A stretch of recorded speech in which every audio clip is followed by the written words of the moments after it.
My name is Michael Pearson. I am Vice President of Sales and Marketing for Matchmaker Fundraising Software, and I'm here to talk to you about a very important component of your fundraising program, direct mail. I know what you might be thinking. Isn't everybody just donating online, or isn't it just cheaper to email our donors? Well, the reality is that direct mail still is a driving force behind most fundraising programs across the country. In a recent donor survey, 61% of all donors said they gave because they received a piece of direct mail. And in recent trends, 37% of all online donors gave because they received at least a piece of direct mail and then researched the organization online and gave. So what are the key components to a successful direct mail program? First, build a relationship. Direct mail should not be about transactional fundraising, rather relational fundraising. Donors want to feel like they're receiving a letter from an organization who recognizes and understands their philanthropic interests. Letters should come from one person, the board president, school administrator, or executive director. Signing the letters with a different staff member's names can be confusing and make the appeal seem less personal. If at all possible, letters should be signed manually in blue ink as an added touch of personalization. Second, create an appropriate message. The act of giving to a charitable organization can be a deeply personal decision. A decision that satisfies one's personal desire to give back to the community or to help those in need.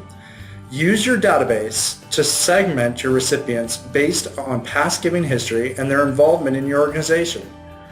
Specifically, if they're alumni, a parent, maybe a sponsor, or other segmentation. It's important to tailor your message for each segmentation. If a donor has given in the past to your scholarship program, you want to make sure that you're messaging the outcome of your previous donation and explain how the next gift will make an impact. If you're planning to ask for a different appeal, you must help them understand how a gift for that appeal will affect them in the same way that a donation to scholarships would.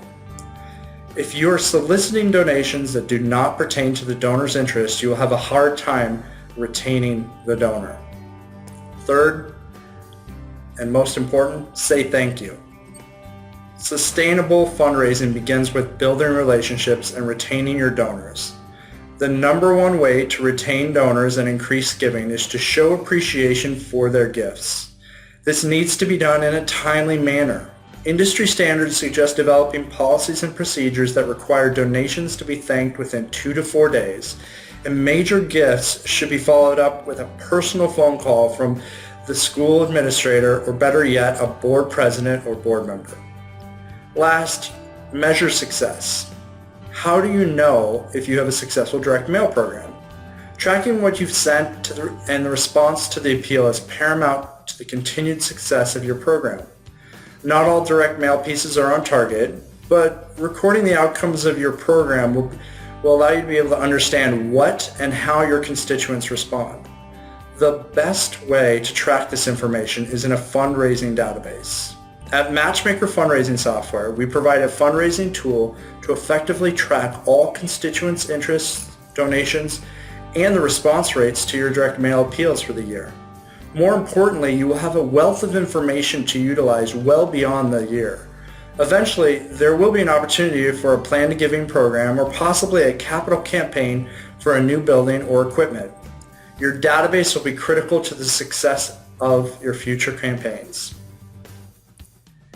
Thank you for allowing me to show you a glimpse of how direct mail can really impact your fundraising program. If you have any more questions or would like some additional information about Matchmaker Fundraising Software, please visit our website, www.matchmakerfrs.com.